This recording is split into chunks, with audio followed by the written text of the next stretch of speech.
నమస్కారం, నేను మీ షణ్ముఖ్. ఈరోజు మనతో పాటు చర్చలో పాల్గొనడానికి Telugu Desam party SCCL state general secretary ముల్లంగి వెంకటరమణ గారు ఉన్నారు. నమస్కారం అండి. నమస్తే మా.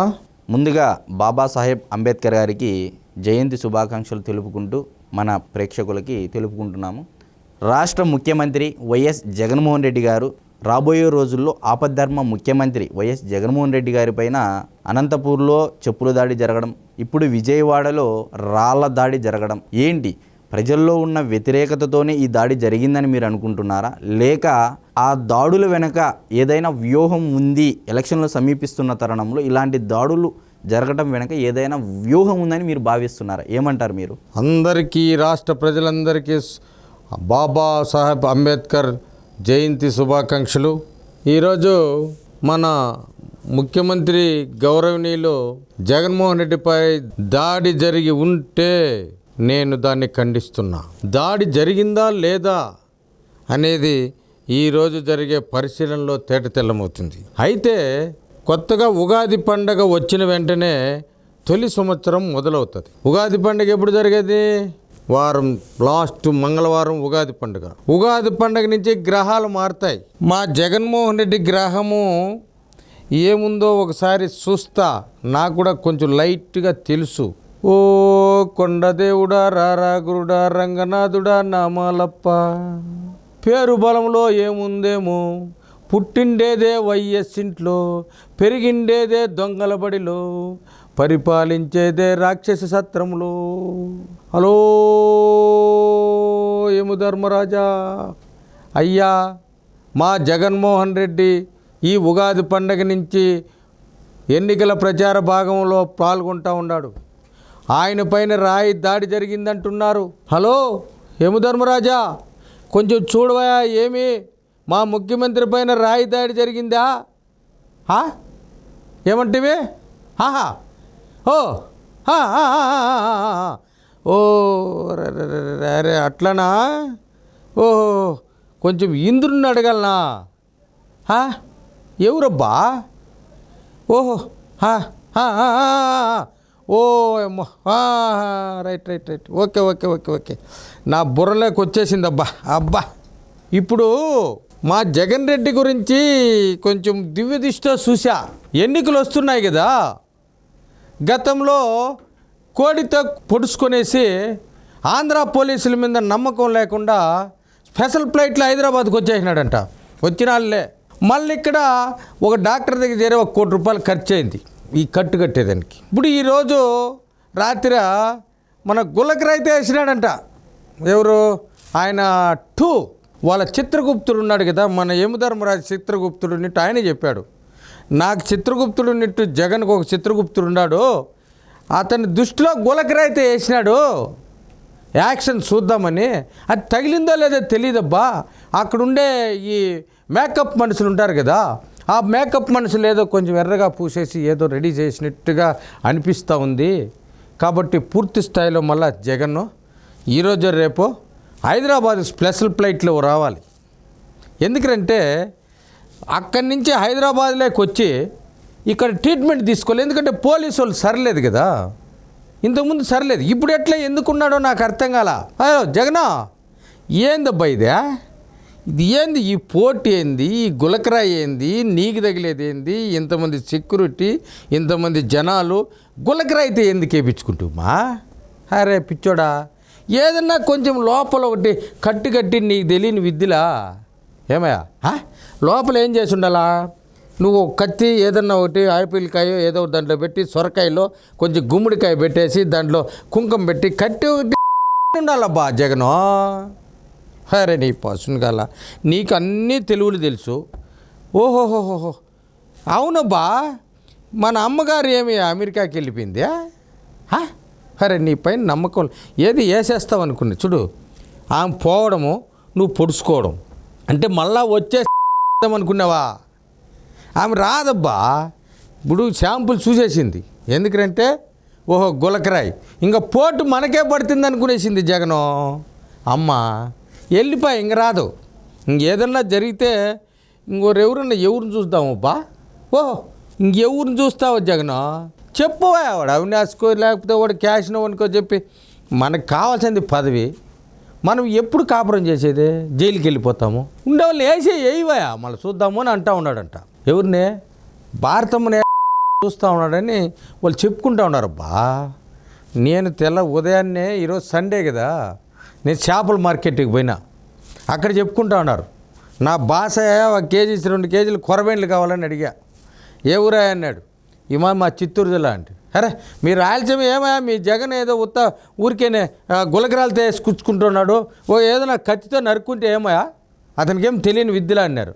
అరే ఏమయ్యా ఏం జరిగిందని నాకు తెలియదు. అంతకుముందు బాగా నిద్రపోయారు రాత్రి. ఇన్ని విద్యలు జరిగినటువంటి మా జగన్మోహన్ రెడ్డి కొంచెం పొరపాటు అయిపోయింది.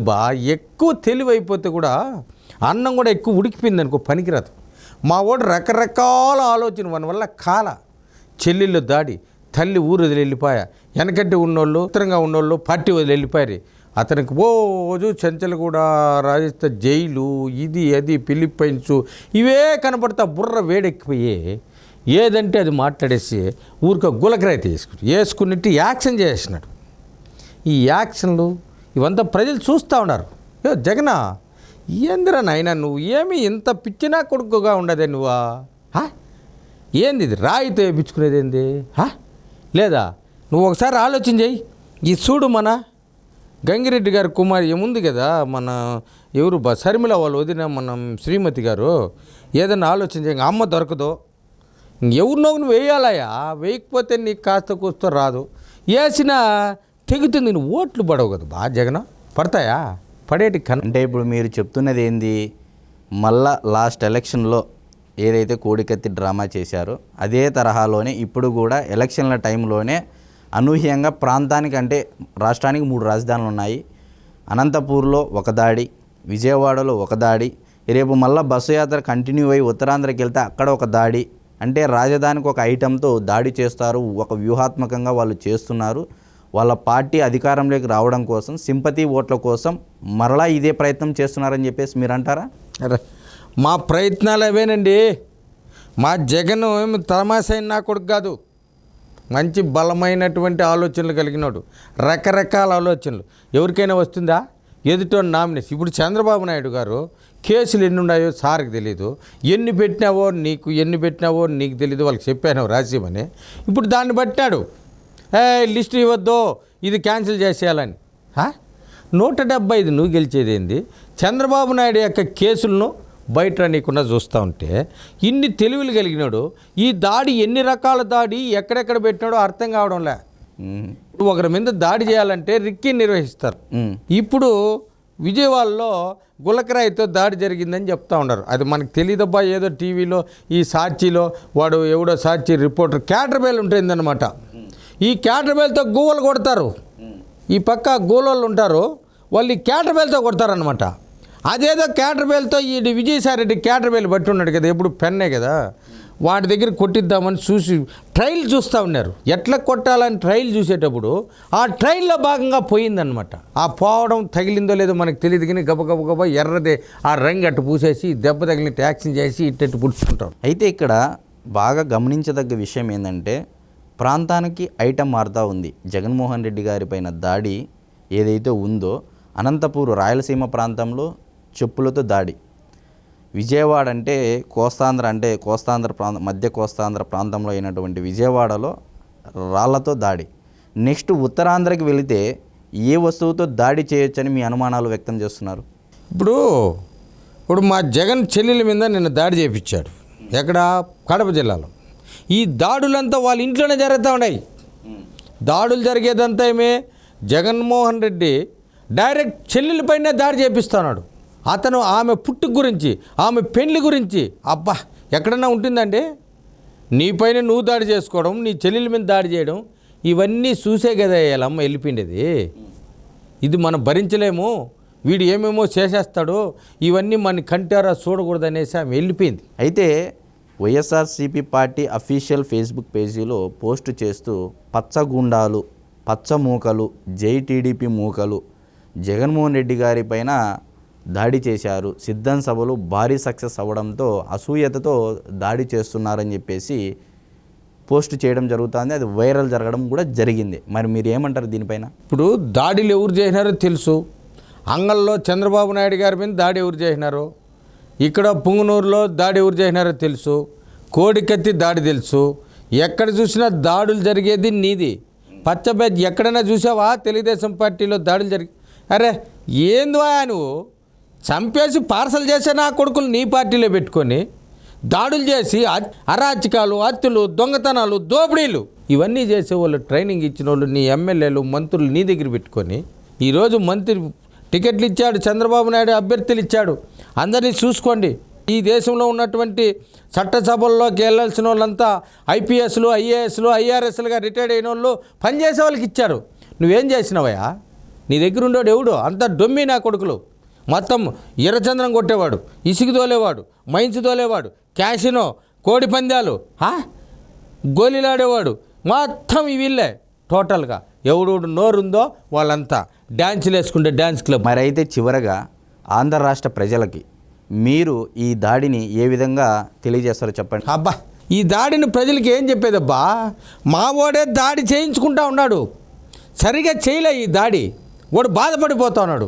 నా కన్నన్న పోయింటే బాగుండు, ఇంకో కన్నుతో అన్నా నేను ధృతరాష్ట్రుడు మాత్రం పరిపాలిస్తేనే అని చెప్పి వాళ్ళు తిడతాడంట. నా కొడకల్లారా ఒక కన్ను గట్టిగా వేసేసింటే ఈ కన్ను పోయింటే ఆపరేషన్ చేసుకుంటే కూడా నాకు ఈ కన్నుండు కొంచెం సింపతి వచ్చిండు కదా అని చెప్పేసి ప్రయత్నంలో ఏదో ఒకటి అంగవైకల్యమో వాని కన్ను పోవడం ఏదో ఒకటి ప్రయత్నం చేస్తున్నాడు బా.